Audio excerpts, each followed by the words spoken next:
so," she said.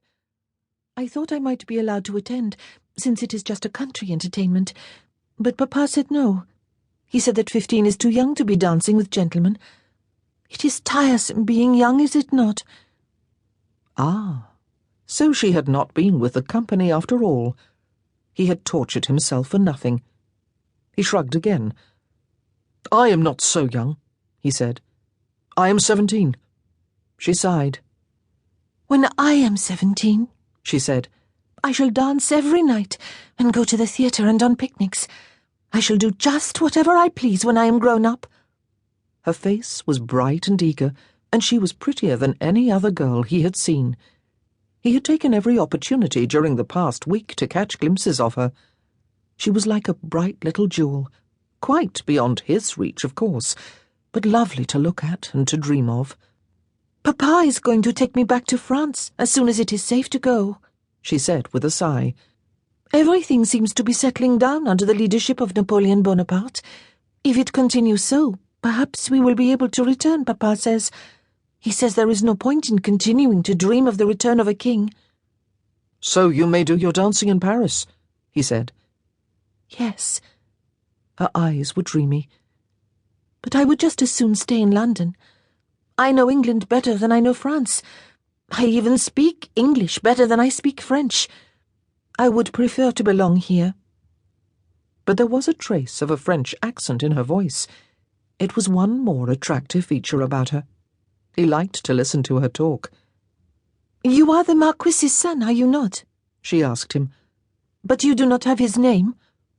"I have my mother's name," he said. "She died the winter before last." "Oh," she said, "that is sad. My mother is dead too, but I do not remember her. I have always been with Papa for as long as I recall. What is your name?" "Robert," he said. "Robert." She gave his name its French intonation, and then smiled, and said it again with its English pronunciation. "Robert, dance with me. Do you dance?" "My mother taught me," he said. "Out here? How can we dance out here?" "Easily," she said, jumping lightly to her feet and stretching out a slim hand to him. "The music is quite loud enough." "But you will hurt your feet on the stones," he said, looking down at her thin silk slippers as she led the way up onto the terrace. She laughed. "I think, Robert, that you are looking for excuses," she said. "I think that your mother did not teach you at all, or that if she did, you are unteachable. I think perhaps you have 2 left feet." She laughed again. "That is not so," he said indignantly.